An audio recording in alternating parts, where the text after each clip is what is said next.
Hello, and welcome to Magic is Real, a podcast focused on the fascinating world of near-death experiences, spirit communication, and all things metaphysical and spiritual. The mission of this project is to share messages of hope and inspiration with others, and to spread the word that death is only an illusion. Thank you for being here with an open heart and mind. I wish you peace, light, and love always. Hello, Magic is Real listeners. Thank you so much for being here today. I'm Shannon, and I'm your host. Today, I have with me Ainsley Threadgold, one of the most beautiful names I've ever heard. Sounds like an actor's name.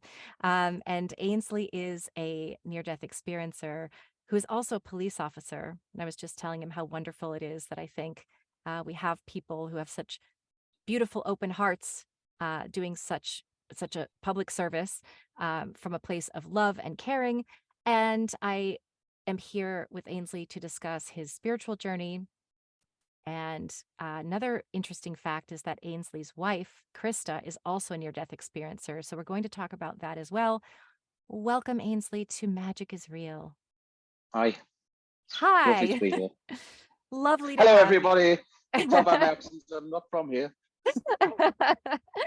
It's so lovely to have you here. So I would love to start by talking about your past and your background, whatever you're comfortable sharing about who you were as a child, what your former spiritual beliefs may have been or not been, and as it pertains to your spiritual journey, what place were you coming from in terms of your knowledge and understanding of spirituality? Yeah, so I was born in the 1980 in the UK. So back then there was still an obligation to a point of going to Sunday school and going to church and learning things in primary school, singing hymns. So, there was that Christian element being brought up. So, learning about the Christmas story and doing nativity plays and learning about Easter and all of those things. So that sort of followed my childhood. So I had an understanding of things to an extent. I remember learning about Jesus on the cross at one Sunday school. I was probably about 7 or 8, not really understanding it.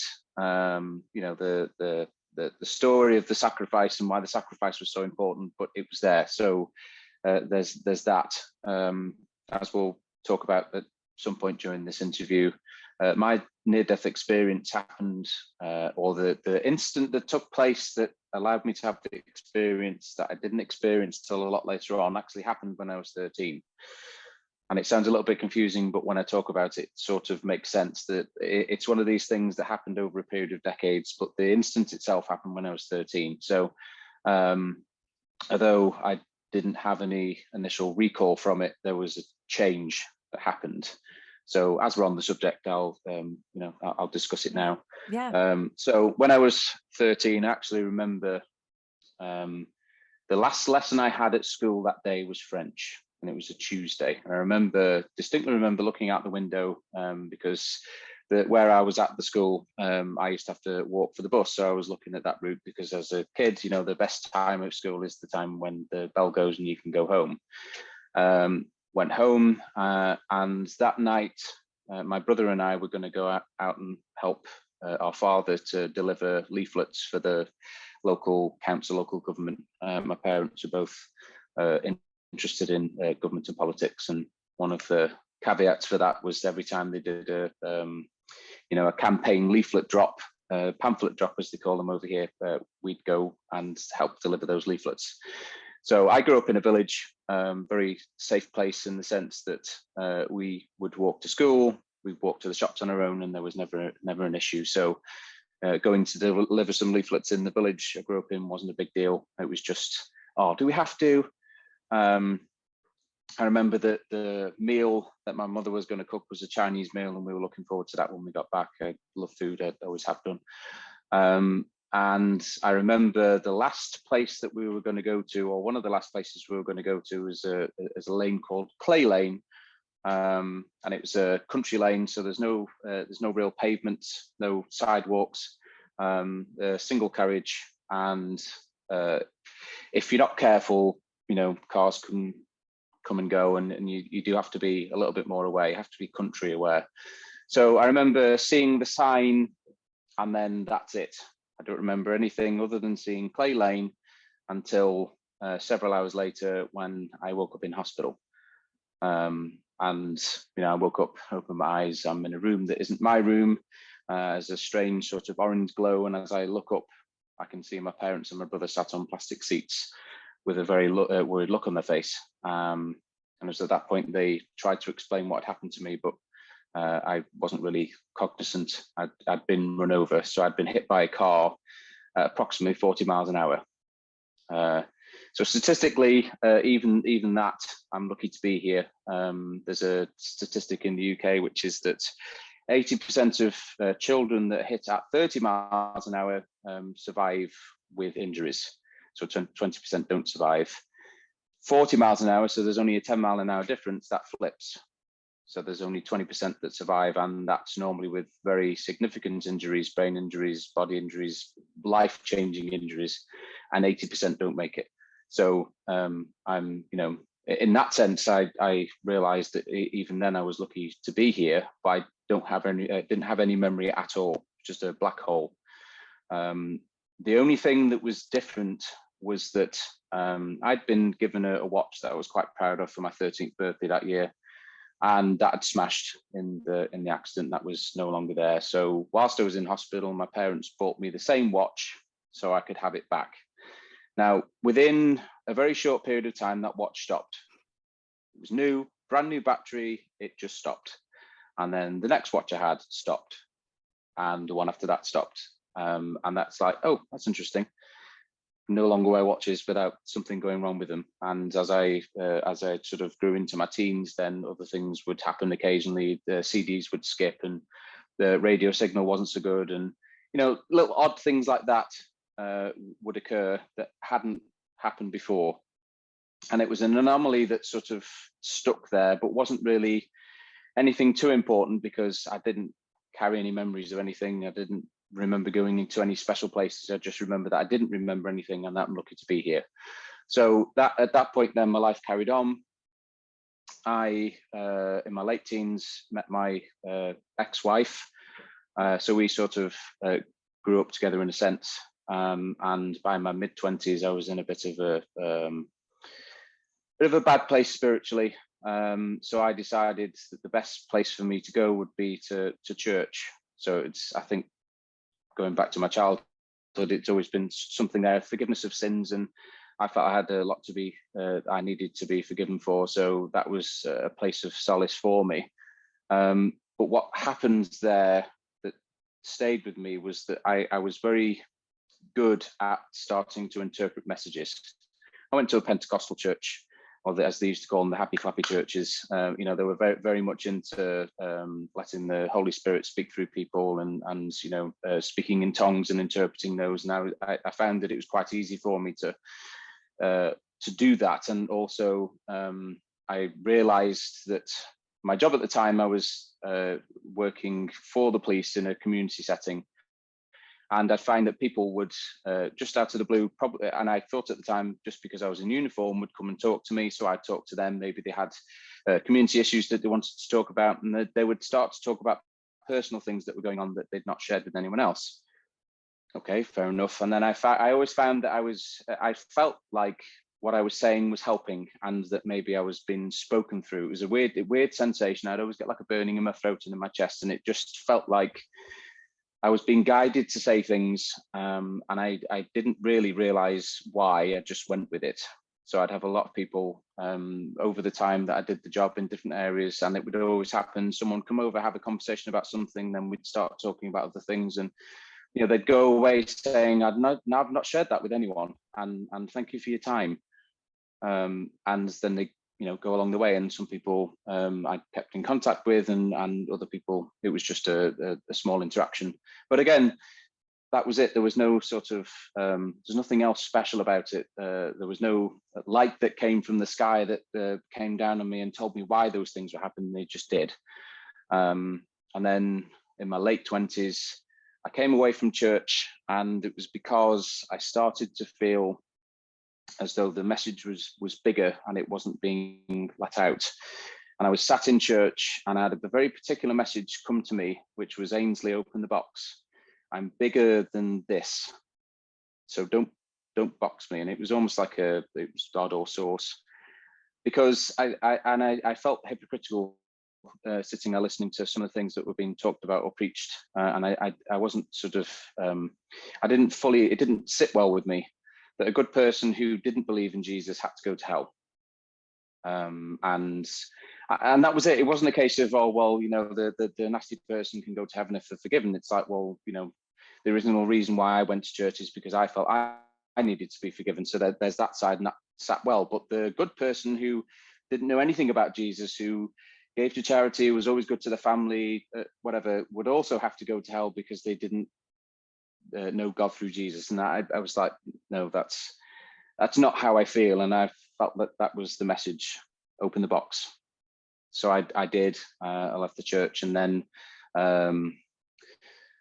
life then sort of went up and then went down again for me. So by the time I was 34, I was in another sort of quite bad place inside. I never really was very good at talking about how I felt, as we were talking about before the show. Men don't discuss feelings, and my then wife and I had been together for a long time, 16, 17 years, and all of the issues that we'd had just got buried again, as we were talking about, and we never dealt with them. She talked a lot about how she felt about everything, and I just sat there. Very often it would be 3, 4, 5 hour conversation and I wouldn't say a word. And that's not because I didn't have anything to say, I just didn't know how to say it. That frustrated her because she wanted to have some interaction. She wanted to know how I felt about things, and I didn't have anything to say.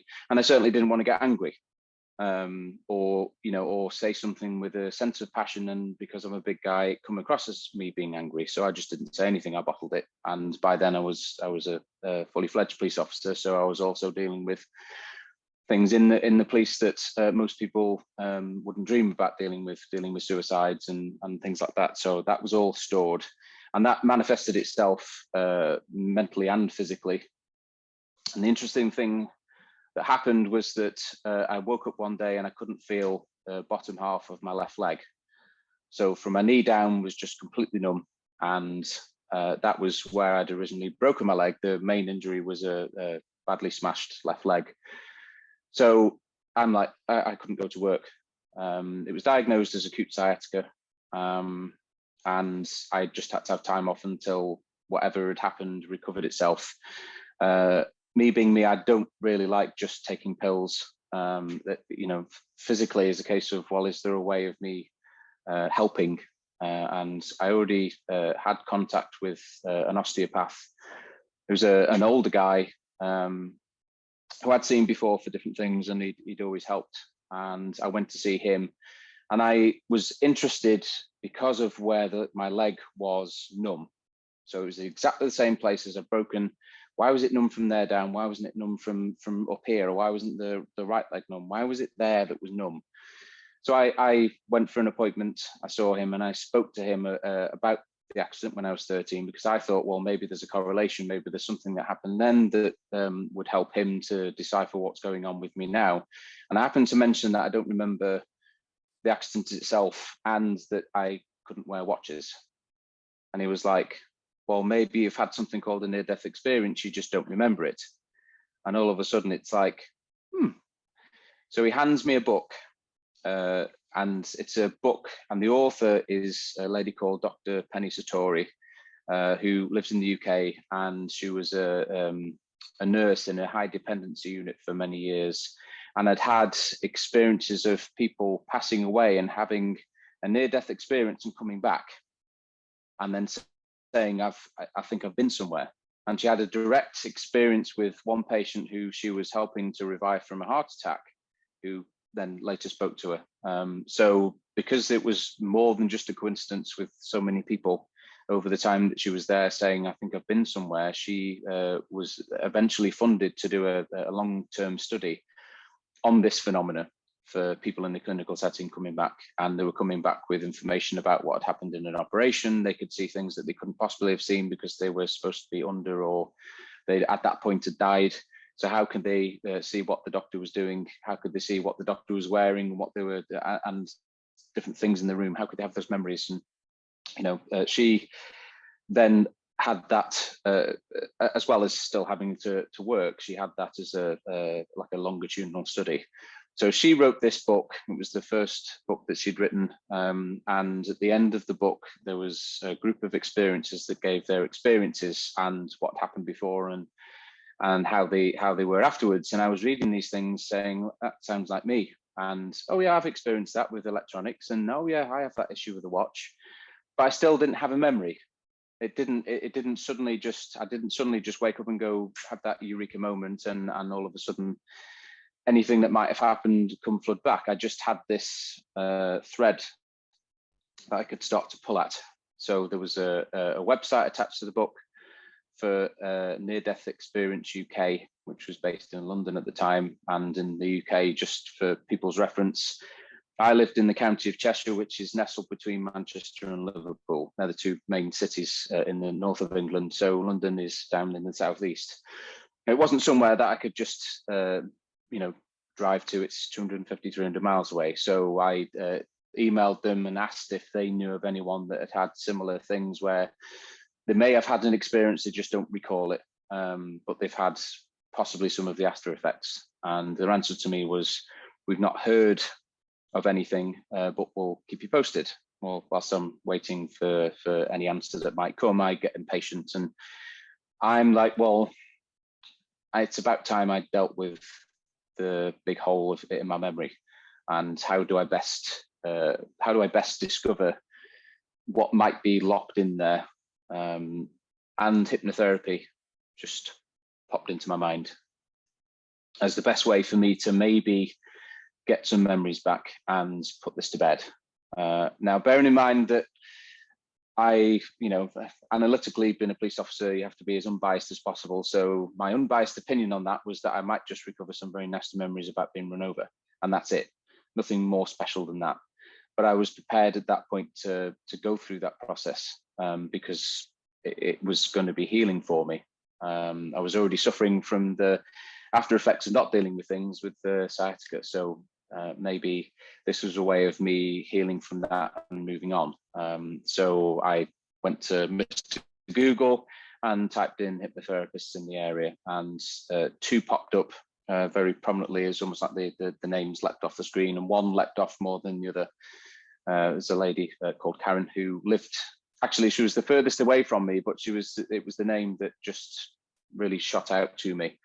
So I called her and left her a message, and then within an hour she called me back, and it was like speaking, like you said about the friend of yours, it's like speaking to an old friend. It's like we knew each other. I'd known each other for a long, long time, and we just reconnected.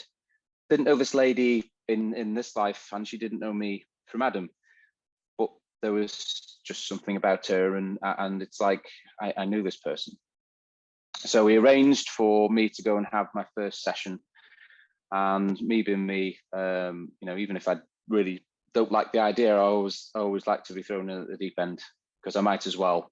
Don't just let me paddle around in the baby part of the pool. I want to, if I'm going to do this, I might as well, go big or go home type thing. So rather than just having a very gentle introduction into how hypnotherapy works, it's like, well, I'll just have a full session because why not? Why have 5 or 6 sessions when you can just have one type thing? So I went in, she explained the process to me, and the way that she did it, she had been clinically trained and then moved into regressional hypnotherapy, which was more of her spiritual calling. So she had stages within which I was to relax, which helped me go from the conscious mind into deep into the subconscious, which would allow me to perhaps access memories. The only guarantee that she could give me was that I would access some memories from some point in time, maybe in other lifetimes, but it would be where my subconscious took me as opposed to where I wanted to go. So I couldn't just direct myself to the accident, because that's the only thing I want, because it might not be the most healing thing for me. It's a little bit like taking a painkiller or an anti-inflammatory. You want it because you've hurt your back, but the anti-inflammatory takes your headache away. It goes where it knows it's needed most, not where we generally, where we think it should go.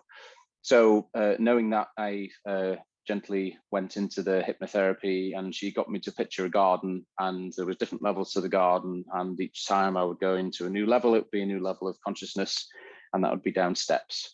And there was a point where I was in a low enough level within my subconscious for me to then imagine a pathway, and on one side was a wall with trees, and the other side there was a wall but had doors instead, and my job was to choose a door. And whatever door I stepped through, the idea is that I would start by, in my mind's eye, looking down. Can I see anything that I'm wearing on my feet? What's the floor like? What trousers am I wearing if I'm wearing trousers? Do I feel male or female? Is it from this life? Is it from another life? So the first door I walked through, I looked down, and I was actually wearing old brown sandals, and I immediately felt like an old man.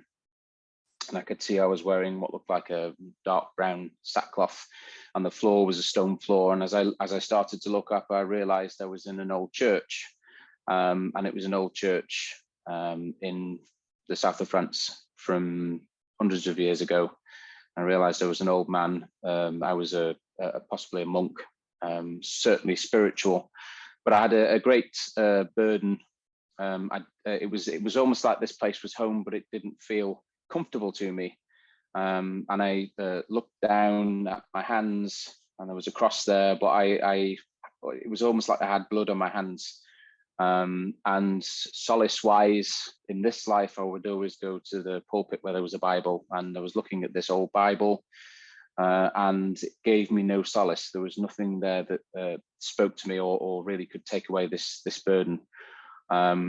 I later found out that at that time, there was a group of Christians, Cathars, who were being systematically sorted by the Catholic Church. And I realized that as the monk had been part of the Catholic Church, so I hadn't been directly part of the killing of this other religious group, but because I'd been associated with the group that was, I felt the burden of of those deaths. So it was like a symbolic. And that was the first part of the experience I had being under. Now, Karen at this point then guided me out of that instance in that life, and then asked me to choose a door that would represent something in my life now. And again, it wasn't a case of, you go to that door because that's from your 13th year. It's a case of you go to any door and it will represent something in your life. As I went through the door, I realized that I was like half buried in a ditch. And I quickly realized in that day's state that I was back at the site of my accident. So I actually was that 13-year-old boy. And I was starting to experience some of the after effects of having just been hit. So I vaguely remember the ambulance being there and the ambulance men being there. And I think my father was there and my brother was there as well. In fact, my brother, who was only 11 at the time, tried to help me into the ambulance. As I was, remembering, whilst in the ambulance, I was actually visited by my grandfather on my mother's side. And the interesting and very special thing there is that I never knew him. He was born, he died 3 months before I was born. So I was born to a grieving mother, and his name was Thomas, and my name was supposed to be Thomas. I'm Ainsley Thomas Threadgold, Threadgold. I was supposed to be Thomas Ainsley, Ainsley being my father's middle name, and it was going to be my middle name. But my father couldn't bring himself to call me Thomas Ainsley because he didn't want to upset my mum, who just lost her dad, Thomas. So he came to me in the ambulance, immediately recognizable, even though I'd never met him. And we conversed. He first of all wanted to let me know that I was going to be okay. He also wanted me, if I could, was to pass a message on to my mum. He died when he was 49, so he never really got a chance to tell her how proud he was. So he wanted me to pass that message on. And then he said, it's going to be okay. The only thing I want you to do is just close your eyes. Just close your eyes. Everything's going to be okay. And at that point, I felt myself come out of my body. And the next instant, I was almost floating in a cloud space. And as I was floating, it was almost like going down a meandering river. And as I was floating, I noticed that I was going towards like almost like a cloud city. And at some point in the distance, there was a figure who was coming towards me, and I was being brought towards this figure in a white robe. And as I got brought to the figure, I was almost lifted to be standing, and this figure knelt down in front of me. And he said, "Hello, my son. I'm the carpenter. You know me, and I know you. I love you as you love me, and I love everyone else as I love you. You're very special." And as he said that, he put his hand on my chest. Sorry.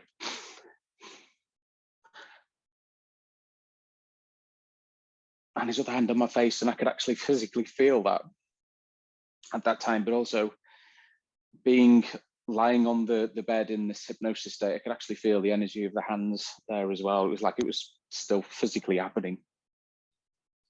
And he said, "I want you to do me a favor, and I want you to speak for me. And there'll be points where I'll speak through you. But you're not going to remember this until the right times."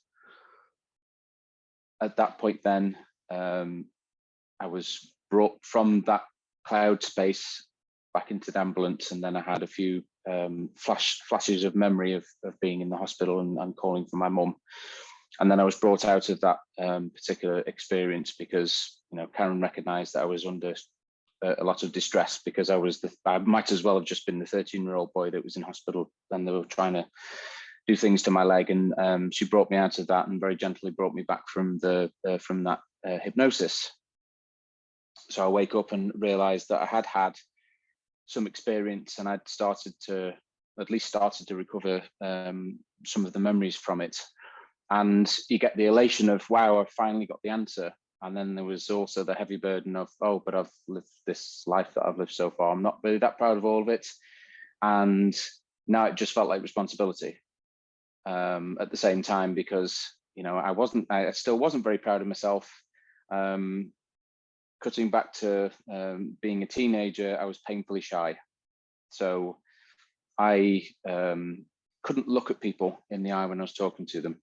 I would have to look away, because if I looked away, then I couldn't see them looking at me, and I was more comfortable doing that.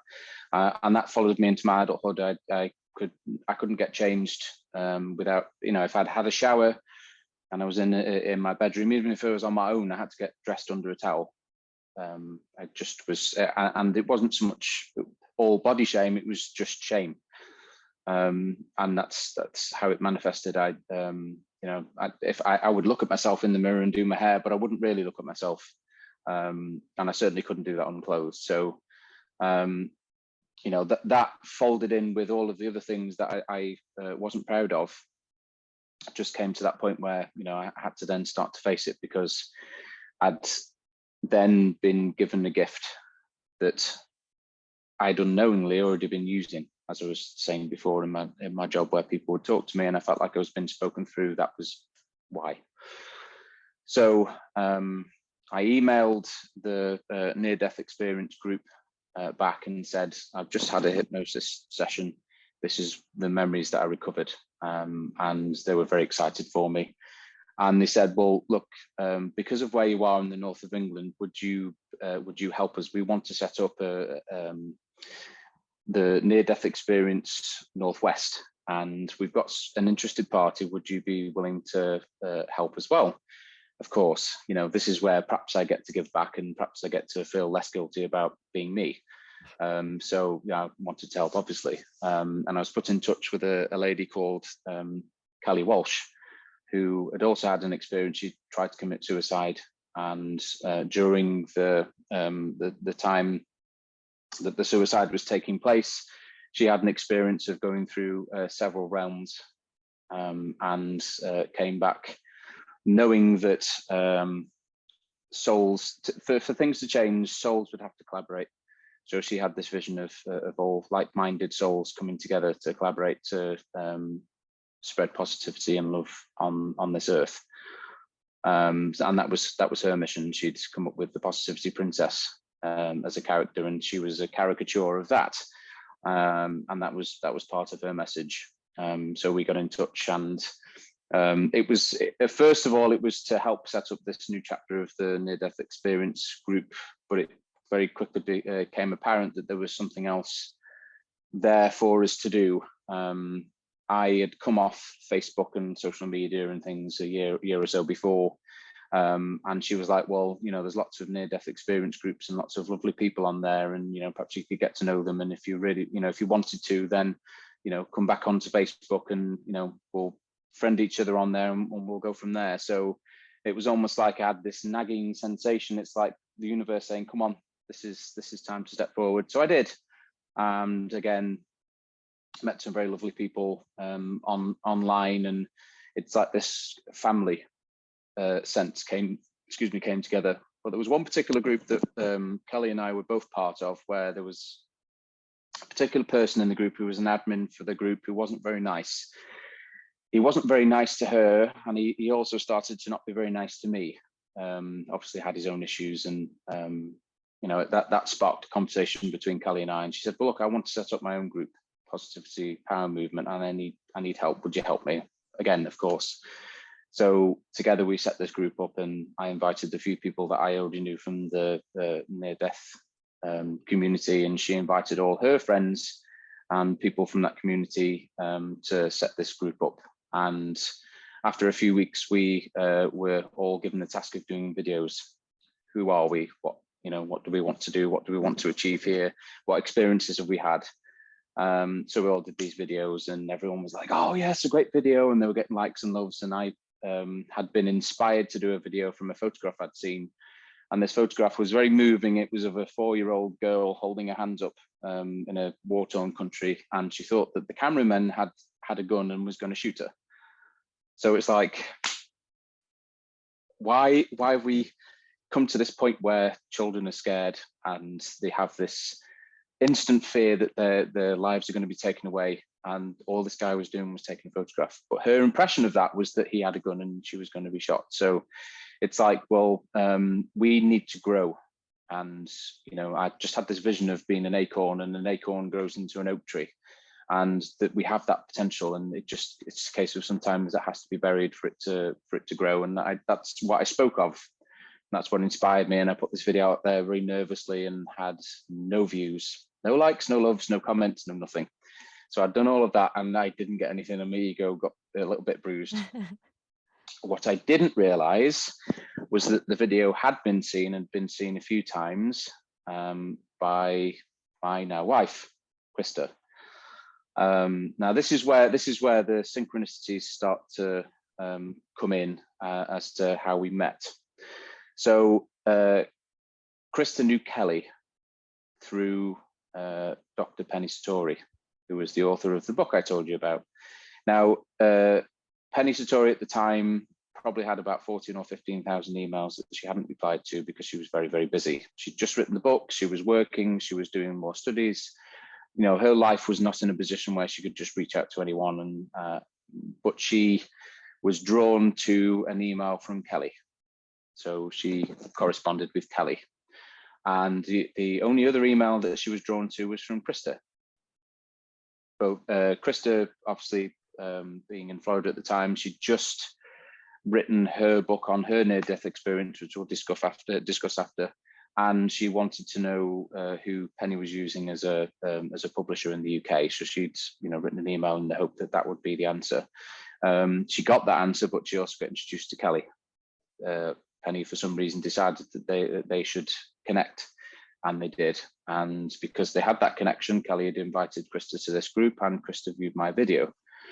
And she said that seeing me on this video was like being hit by a freight train, the energy of it. She couldn't understand why this big guy, you know, looked like a rugby player size. I was talking about feelings and emotions and spiritual growth and love. So it was an interest that didn't go away. And same thing for her when she posted her video. It's like, who's this person and what is it about her that speaks to me? And bearing in mind that we were both at the end of other marriages, and we were living 4,500 miles apart in different countries, there's nothing obvious there to suggest that there's anything other than just an interest. At that time, a vague interest. It's like, well, why is this person, of everyone else that I seem to have met in this community, why is it that this person is more interesting to me? And why is it that there seems to be this connection that doesn't go away? So we initially got to know each other, and obviously not been in a position to have a relationship. It's friends, of course. And we revolved around each other, and we had a video chat, and they were very powerful. We were face to face like we are on the screen, and it was just that there was times where we couldn't look at each other for too long. It was like the light was too bright. Yeah. So it's like the feelings start to develop, and then I got scared and came off everything. I just I'd already made a mess of my life. I wasn't gonna So, but I came away from Facebook, and I'd cut contact. Again, it's that typical male thing, and being ashamed of other things. It's like, well, this is just something else to be ashamed of, and I'd already hurt people, and I didn't want to hurt any more people, so I came away from everything. And then lo and behold, I'd signed up to another near-death group, which wasn't on Facebook. It was a separate group via Google, and I'd put a profile in there and things, and not really done anything with it. She was on that group and found me there and sent me a message, and she said, listen, I'm not offended by you drawing away. I don't know what's going on, but I feel like I know your soul. I'm gonna cry. Yeah. So this is like powerful stuff. Run away, and she's still there. It doesn't seem to matter where I run. She's there for some reason. Yeah. And there was no sort of ego for her to be there. There was no, other than knowing that there was something about our relationship that was special. She had no sort of hope that it would sort of go anywhere. She was just very gently there. And again, that developed, and this was in 2015. By then it was approaching the summer, and it came to the point where I knew that my marriage had ended, and we'd just had our daughter, and I had this immense sense of responsibility for not having my daughter go through the same thing that I went through, which was two people that were together only for the child.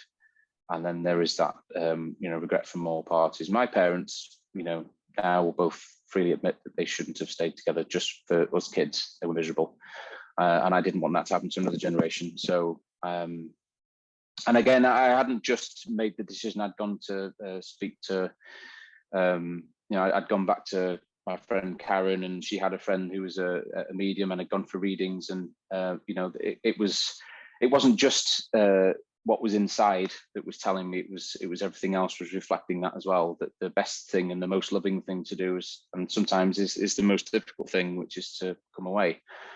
So I came away, and I separated from my wife. It's a very, very difficult time, and there's still times where I find it hard to come to terms with having to make that decision then, but it was the best thing for me to do. My daughter doesn't ever remember me being at home.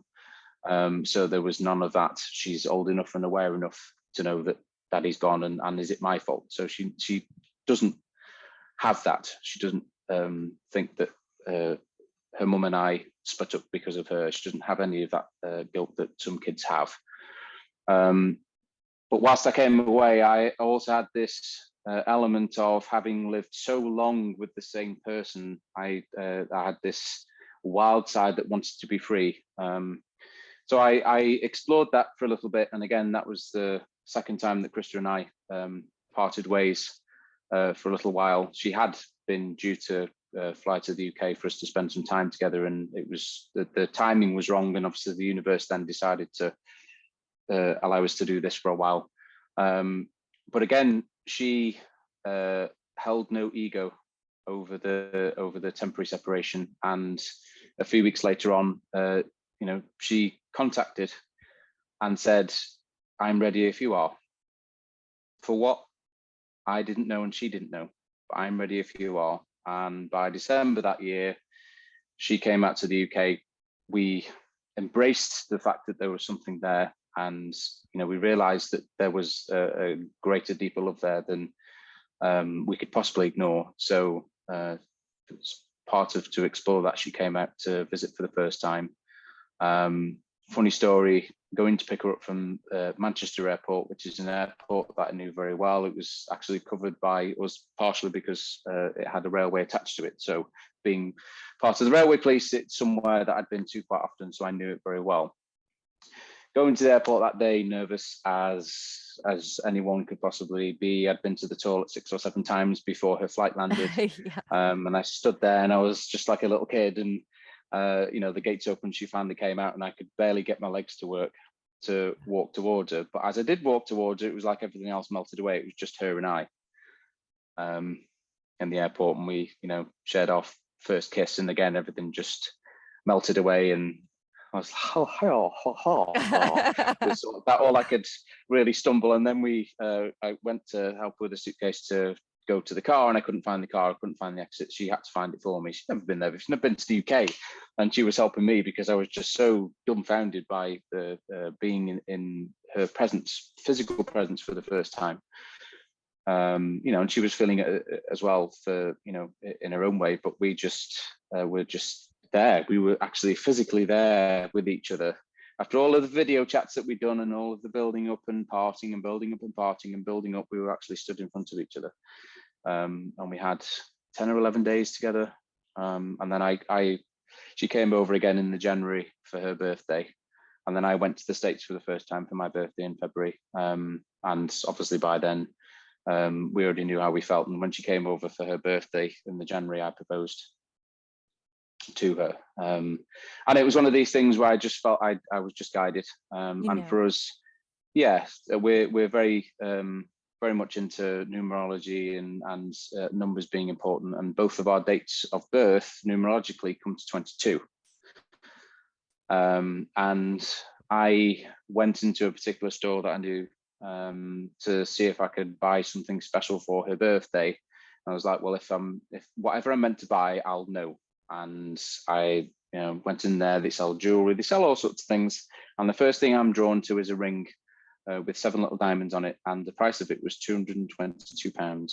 Confirmed. And it's like, couldn't even ignore it. No It's more. like, No. I was in there for 5 minutes. This was it. So I was going to propose to her.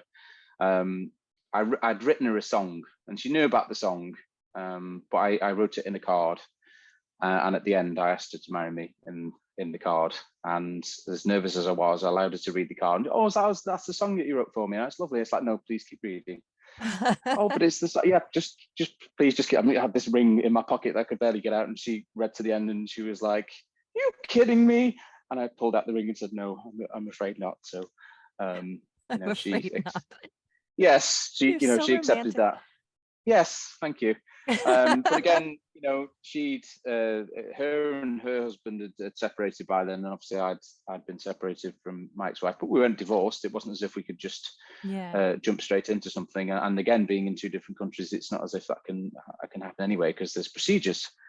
And she also had to consider the impact and effect on her daughter. And again, as we discussed earlier on, she was 15 at the time. And she was in a place, she was an only child, and in a place where she was suffering from the separation of her parents, because that was her life as she knew it over. So to just introduce me straight away would be would have been too much. I got introduced actually on my first visit, and to be fair to her, she was very nice to me, and she was always very pleasant in my company. But she had a lot going on inside that she only discussed with her mum, and there was a few fallings out, and it boiled down to the fact that she thought that her parents had separated because of me. She Oh, didn't realize that her parents had separated because it was time to separate. And the other thing that she was scared of, being an only child and having, it was, as she was growing up, her father was away a lot. He was a musician, so he wasn't always there. He was touring with his band in Europe and places like that. So she would see him in staggered amounts of time. So it was just her and her mom. And I came along, and all of a sudden it's like the fear of her having to compete for her mother's love crept in, and she just thought that I was going to take her away, or I was going to take advantage of her somehow. Why am I here otherwise? And that was her private battle, and that resolved itself in the end, and I'll talk about that shortly. But the relationship as it developed, we spent, as I said earlier on, we spent between 8 and 12 weeks apart at a time. She came out to the UK a few times, but most of the time it would be me going to the States, to Florida. After having discussed what potentially would happen when we got married, it was decided that because her daughter Maggie was coming towards the end of high school, it would be incredibly unfair for her mum and her to move to the UK, to rip her from everything that she knew, to start again in an education system that she didn't know, in a country that she'd never been to. yeah. And how else more perfect would it be to stab her in the back with that? So I said, well, look, it wasn't an easy decision, but it was an easy decision. I will, when it's time, I will move over to live with you. Now, bearing in mind, that's giving up time with my daughter. That's giving up my place of birth, and that's also giving up my career. And I'd wanted to be a police officer since I was 14. So that was a big thing. But it was an easy thing because it was living with the love of my life. So, however it transpired in whatever nature, it was worth it. But during that time, we started to sense that there was something else about our relationship that was very, very special. We already knew by that point that we'd had past lives together, and we'd had some experiences where she'd had visions of a past life, and I'd had visions of the same past life. But through a series of deep meditations, I was actually drawn back into my own experience, and I had the more full part of what had gone on. And during one of the meditations, I was brought back into the cloud space. I was brought back to being with the carpenter. And at that point then, rather than just that being it, I was then given another part of the experience. And I was actually, in my mind's eye, given a ball of energy, almost like bowling ball size. And I was allowed to hold this. And this was everything that I'd ever been, all of the decisions that I'd made, all the decisions that I hadn't made. So all of the left turns, the right turns, my omnipresence, everything. It was all in this ball of energy. And to hold the ball of energy gave me the insight into perhaps what I would have to do, what I'd have to experience if I had chosen to go back. So I held this ball of energy, and I then at that point could see my omnipresence. So all of the other me's that had come to that point, and they'd all decided to stay because they didn't want to go back. They didn't have the burden of experiencing those things and having people experience things because of me. And I didn't either. I was more than happy as that 13-year-old child to give that ball back and say, no, that's me done. But I was given the time to consider my options. So I was brought to a space where it was like I was sat on a rock near a lake, and the lake water was washing on the shore. And I immediately realized that the water was like love, and how love works is it draws onto the shore and it covers you in the love, but then it draws back and it takes something away. And you can't be afraid of that, because all it's doing is it's uncovering a part of yourself that needs to be uncovered, that wants to be healed, and then you get covered in love again, and it draws it away. And very gently, it erodes all of the issues that you've had, all of the fears, and you realize that love isn't going to go anywhere. It's not going to just draw out and never come back. It's always there for you. And at that point, I thought I'd made a decision, and I was brought back, and the carpenter stepped away, and there was a female energy that stepped in, and she said, "Hello, my love. You don't know me yet, but if you decide to come back, I want you to do me a favor. I want you to come find me. And I came out and I immediately knew the energy was Krista. So somehow in that experience, she was there to help me make the decision to come back. And that's where we were.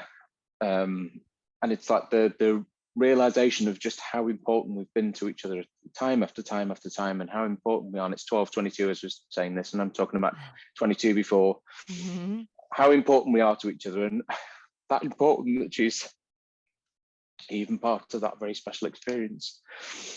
So the decision was made to come back and not remember any of that, because you can imagine as a 13-year-old child coming back with the responsibility of all of that, and knowing that the person that I'm meant to be with is 20 odd years away, 22 years away. In fact, it was 22 years between the accident and the realization of that it was that lifespan. 22, that's interesting. 22, yeah. And actually we counted the amount of times that we visited each other before I was given permission to remain in the States with my green card, and that was my 22nd trip. So, you know, that's one amazing example of the power of the love that we shared. Another very amazing example is back in 2018. So we got married in February 2018, and we followed the intuition to get married on the beach. We tried to see if we could have Krista come over to the UK to get married there, and it was almost impossible. The loopholes that we'd have to have jumped through was just, it was farcical, really. So it was like, well, let's see if we can do it in Florida. It was easy. All we had to do was turn up at the local court, show our divorce certificate, sign a bit of paper, hold the hand up and say, we swear it's all true. Yes, you can get married in 3 days. So we got married on one of the local beaches at sunset. Very small, beautiful. And that was the time where Maggie realized just how much we meant to each other. And you know, she'd had the moment with her mum where her mum had said, listen, there's different types of love. The love I have for you, you are my child. That's never going to change, and no one can ever replace that. And certainly Ainsley can't replace that, because I have a different love for him. I have a love as a wife to a husband. So that's a different love than yours, and then it will never intermix, never mingle, there will never be a time where the love that she has for her daughter diminishes.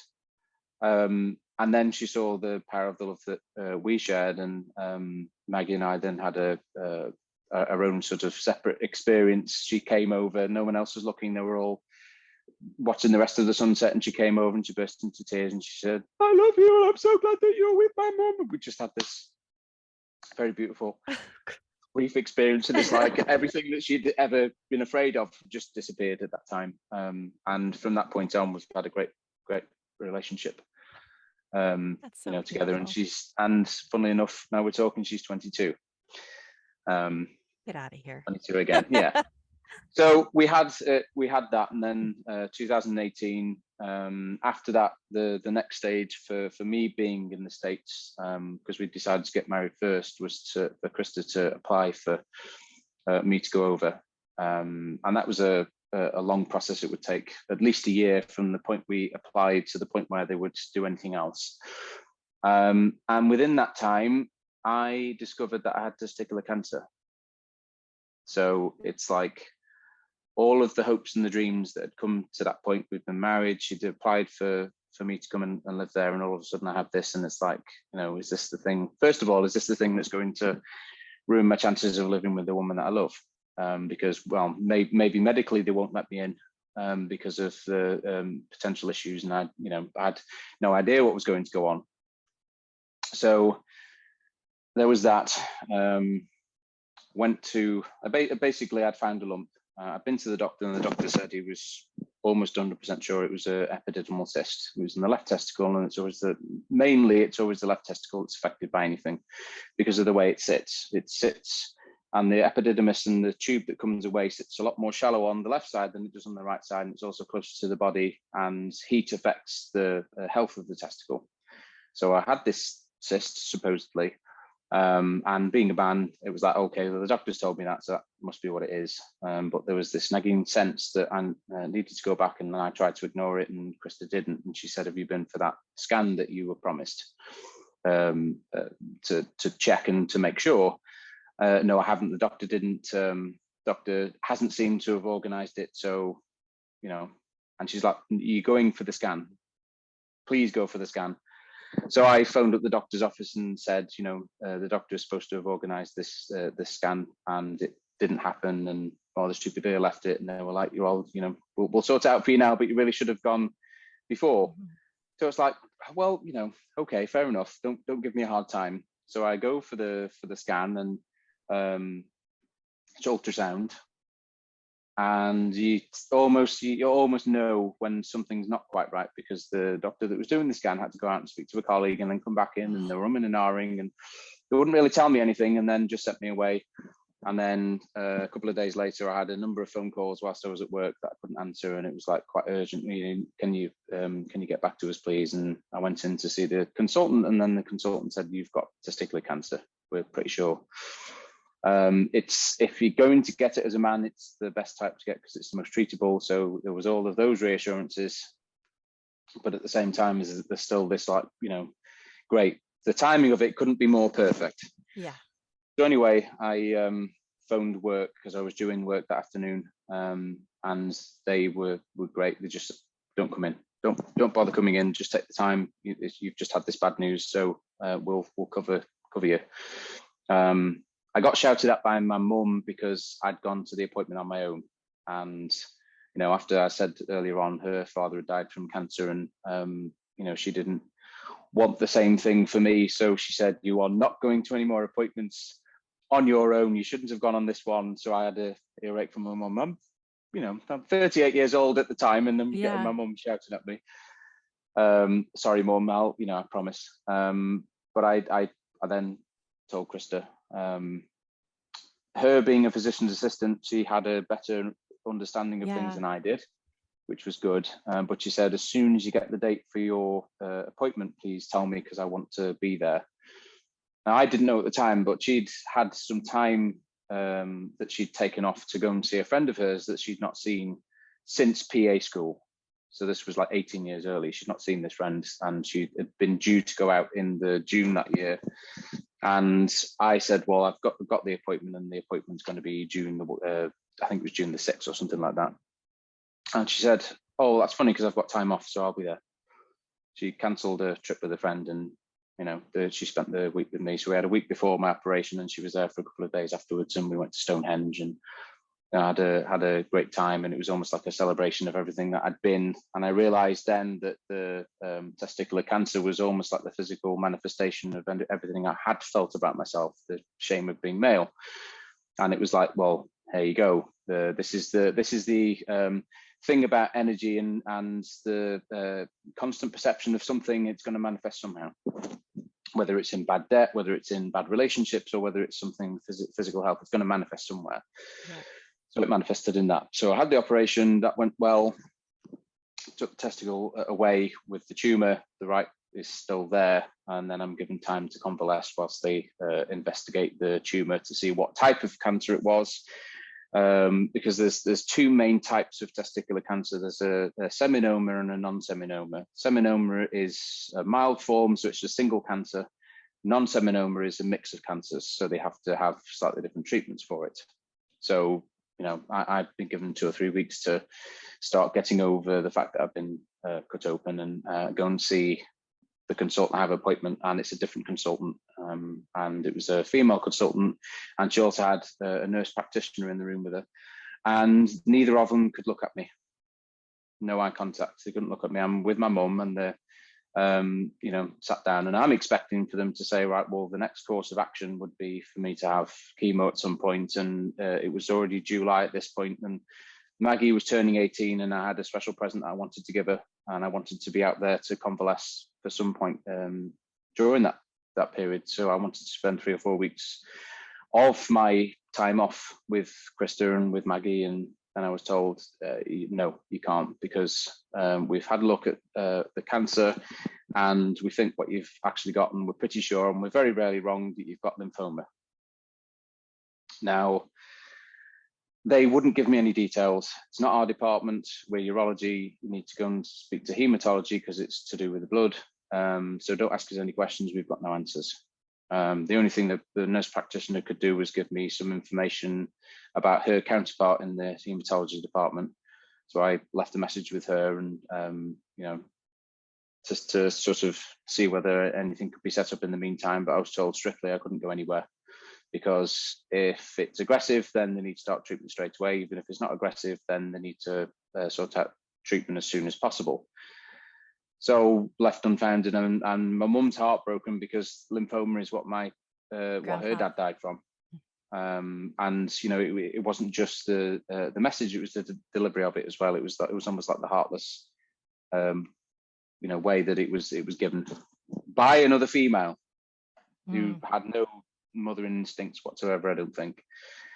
So we came away, and I did the silly thing. I went on to Mr. Google and asked Mr. Google, because I wanted to know what I might be looking at with lymphoma, with a primary presentation in the testicle. And for the only thing that came back was that for someone in their 60s, as a primary presentation, it wasn't so bad. If it's a primary presentation in your 30s and early 40s, it was completely different. I would most likely have had an end-stage autoimmune disease, which manifested in the tumor first, and/or HIV. So they're the only studies that came back. So you're getting told this, and it's like, I'm not just looking at not being able to go to the States now. I'm looking at maybe not being here. Yeah. So I texted Krista. She was at work, so she was working in the ER at the time, and I would send a text, and sometimes I wouldn't get an answer from her until she finished. But within about 40 minutes, she was on the phone to me and said, "Listen." Unbeknownst to me, she'd done the same research, but she said, "Listen, doesn't matter. I don't care what it is. I don't care whether we bring you to the States. I don't care whether I have to quit my job here and I come live with you in the UK. Whatever happens, I'm with you." And it's like, suddenly going from being in fear, it's like I had a choice. I can stay in fear and have this manifest how it's going to manifest, or I can choose love. So I was given a very direct choice to make, and I chose love at that point because I wasn't going to be alone. Regardless of what would happen, I wasn't going to be alone.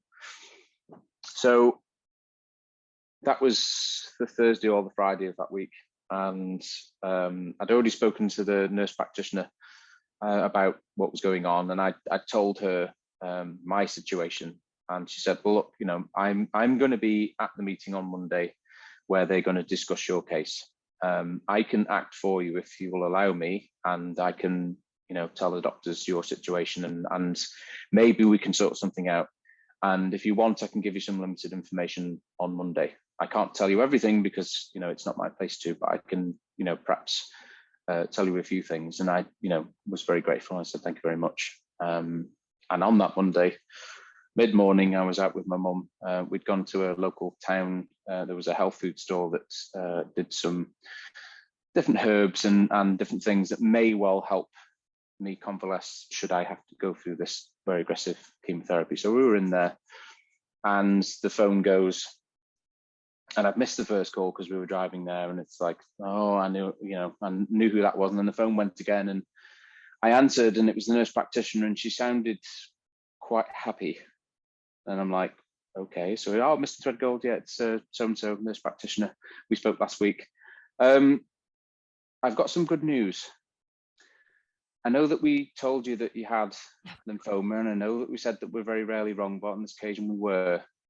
You actually have got, still it's testicular cancer, but you've got the most mild form, which is a seminoma." So it went from me looking at maybe only having 6 months to me having the rest of my life. So yes, it could have just been a genuine mistake and whatever, or it could be that love changed everything. Yeah. It doesn't matter. It really doesn't matter. The thing that matters is that as well as all of the other experiences that Krista and I've had, and every time we've talked and every time we've been to like a near-death conference or anything like that, our relationship, everything that we are together, how we are together, inspires people. Yep. And that's just one of inspiring many, me.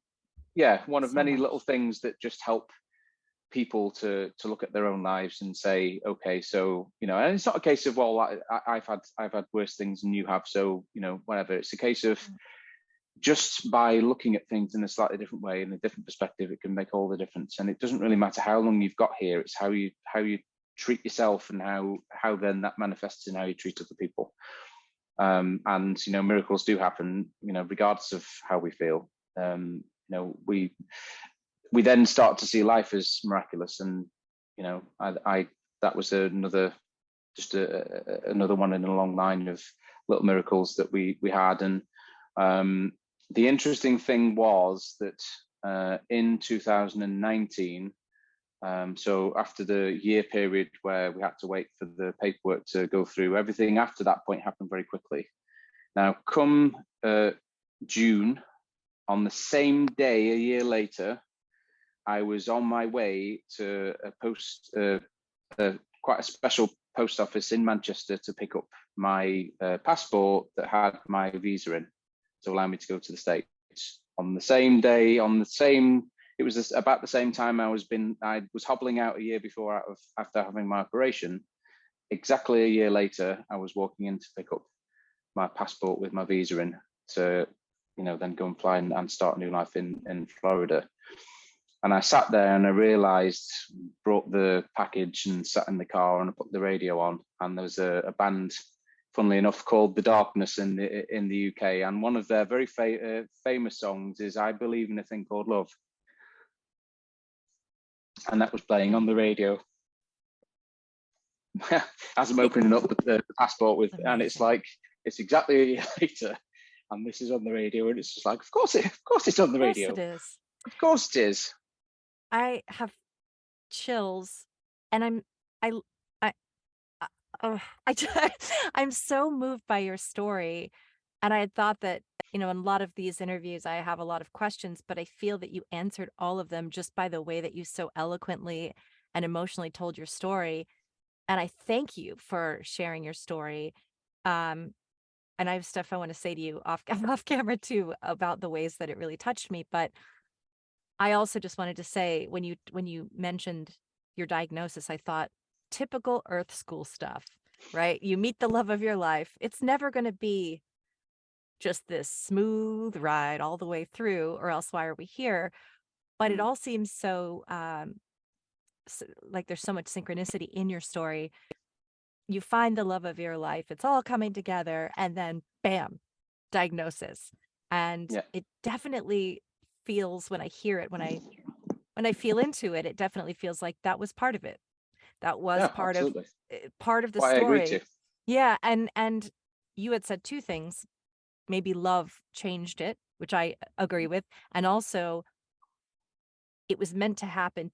You already had this deep love, but it was also meant to really show you, I mean, I guess show you, really, to have you face to face with, this is everything that matters. Even though you already knew it, maybe you just needed a little bit extra to show that this is, don't ever take this for granted. Even when you get together and you've been together for years, you know, you've been together a long time, sometimes we lose the magic because we're just day-to-day living together.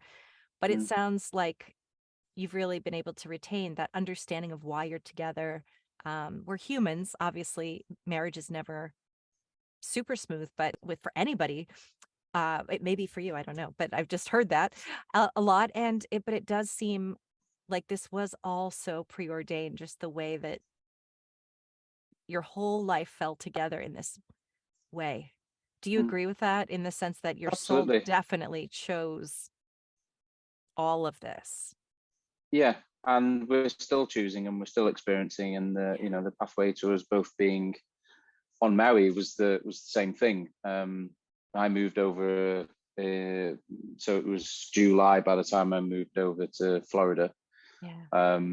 And the original plan was for me to be there and for me to, get work and start living there, but also to have as much opportunities to come back to the UK to see my daughter. Yeah. So I was able to go back twice during the latter part of 2019, and then 2020 comes and pandemic. So that throws everything into disarray. And just before it really hit in the States and before everything closed down, Krista had changed a job from the ER to working, so this is in Venice, Florida, working across the road in a pain management center. And the doctor that wanted to, that had set the pain management center up wanted to expand. And to do that, she needed money, and she got an accountant in, and the accountant said, well, you haven't got the money with the staff that you've got. So last in, first out type thing. So Krista was let go. She was given three months, so she'd have to give 90 days notice if she was to leave, and they gave her 90 days notice with pay. So she wasn't left bereft. But at the same time, it's almost similar to the diagnosis, just where you think that things are going a certain way, they then don't.